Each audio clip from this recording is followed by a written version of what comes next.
Te explicaré por qué estás aquí. Estás porque sabes algo, aunque lo que sabes no lo puedes explicar, pero lo percibes.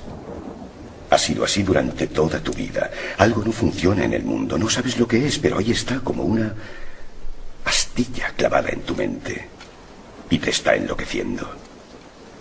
Esa sensación te ha traído hasta mí. ¿Sabes de lo que te estoy hablando? ¿De Matrix? ¿Te gustaría realmente saber lo que es? Matrix nos rodea. Está por todas partes. Incluso ahora en esta misma habitación. Puedes verla si miras por la ventana o al encender la televisión. Puedes sentirla cuando vas a trabajar, cuando vas a la iglesia, cuando pagas tus impuestos. Es el mundo que ha sido puesto ante tus ojos para ocultarte la verdad. ¿Qué verdad? Que eres un esclavo, Neo. Igual que los demás, naciste en cautiverio, naciste en una prisión que no puedes ni saborear, ni oler, ni tocar. Una prisión para tu mente. El viejo axioma de si lo veo, lo creo, toma otro color. Y con lo anteriormente escuchado, quizás nuestros sentidos hayan sido hackeados por unas entidades a las que nosotros no llegamos a percibir. ¿Quiénes son ellos realmente? Piense en todo esto. Piense en que quizás muchas de las cosas que usted hace, no las hace porque quiere. Las hace porque ellos quieren.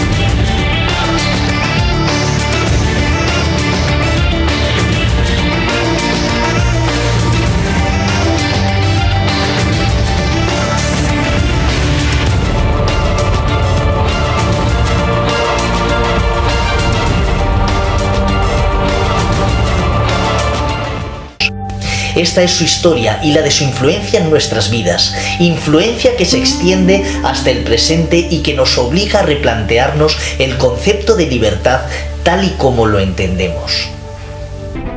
En un principio, las funciones de la clínica dependían del Departamento de Guerra Psicológica como experimento clínico de terror de masas. La idea era observar a los civiles como si fueran conejillos de indias ante una situación de estrés extremo, con el objetivo de comprobar dónde se rompe la resistencia del individuo, punto en el que éste quedaría incapacitado. En estos institutos se desarrollaban técnicas que permitían desbaratar huelgas, introducir vigilantes y dirigir ataques. Se iba consiguiendo, por tanto, el primer objetivo: controlar a la población, construir el conformado por una población obediente gobernada por una minoría controladora. ¿Cómo proceder paso a paso? En ellos se estudiaban perfiles legales para tener una posición de ventaja y se aplicaban las teorías de Sigmund Freud, que consistían en atacar al subconsciente a través de la destrucción automotivada del yo. Es decir, crear auténticos zombies satisfechos con subsistir al borde del hambre, cuyas condiciones laborales y sueldo descendían progresivamente sin que el trabajador pensara siquiera en quejarse. Mientras tanto, en Tavistock se seguían desarrollando técnicas de control de masas y de lavado de cerebro que se enseñaban a futuros dirigentes mundiales para ser aplicadas desde puestos de enorme influencia internacional. Sir John Rollins Rees, director del instituto y primer presidente de la Federación Mundial de la Salud Mental, dijo: «Debemos conseguir que nuestro punto de vista impregne cada aspecto educativo en la vida de la nación. Tanto la vida pública como la política y la industria deben estar bajo nuestra esfera de influencia, permitiéndonos así convertirnos secretamente en la quinta columna». Bajo la supervisión de Lewin, el Instituto Tavistock fue pionero en investigaciones en las que se utilizaba el trauma para desprogramar al individuo, para posteriormente volver a programarlo de acuerdo con los deseos del controlador. Todos estos estudios buscan promover la uniformidad y evitar la individualidad, que es uno de los grandes obstáculos en el camino hacia el nuevo orden mundial. Se busca convertir a la población en un público que sea predecible y que esté condicionado a hacer lo que se le diga, sin hacer preguntas o, lo que es lo mismo, eliminar la fuerza psicológica del sujeto y dejarlo incapacitado para oponerse a los dictadores. Para lograrlo, Tavistock trabaja en el estudio de técnicas de lavado de cerebro en masa desde varios frentes. Surgió así lo que se conoce como Guerra Tranquila, la guerra de la tecnología de armas silenciosas. Surge la MTV. 10 preceptos. Compartimos. 1. La estrategia de la distracción. El elemento primordial del control social es la estrategia de la distracción, que consiste en desviar la atención del público de los problemas importantes y de los cambios decididos por las élites políticas y económicas, mediante la técnica del diluvio o inundación de continuas distracciones y de informaciones insignificantes. La estrategia de la distracción es igualmente indispensable para impedir al público interesarse por los conocimientos esenciales en el área de la ciencia, la economía, la psicología, la neurobiología y la cibernética. Mantener la atención del público distraída, lejos de los verdaderos problemas sociales, cautivada por temas sin importancia real. Mantener al público ocupado, sin ningún tiempo para pensar, de vuelta a la granja como los otros animales. 2. Crear problemas y después ofrecer soluciones. Este método también es llamado problema-reacción-solución. Es decir, se crea un problema, una situación prevista para causar cierta reacción en el público, a fin de que éste sea el mandante de las medidas que se desea hacer aceptar.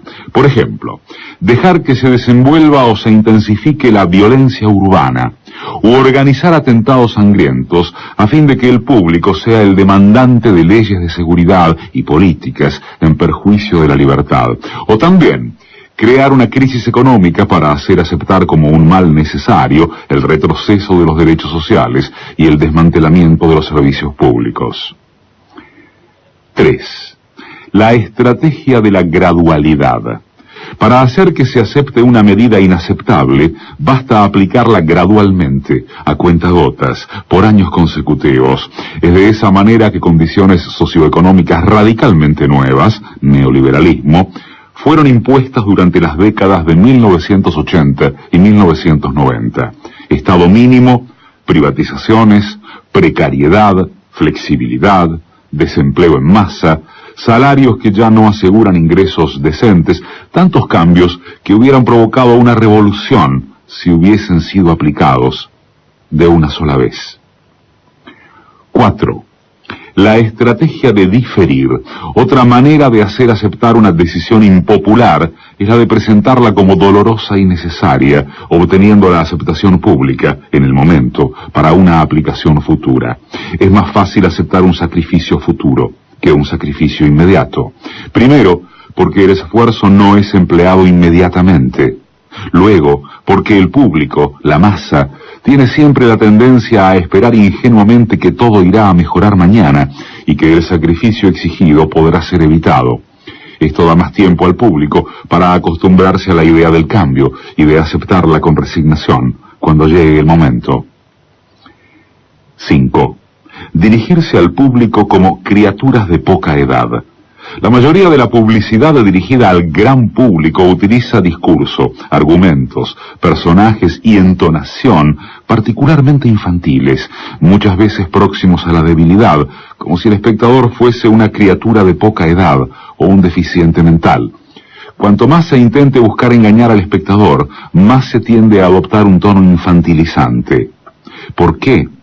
Si uno se dirige a una persona como si ella tuviese la edad de 12 años o menos, entonces, en razón de la sugestionabilidad, ella la persona tenderá con cierta probabilidad a una respuesta o reacción también desprovista de un sentido crítico, como la de una persona de 12 años o menos de edad.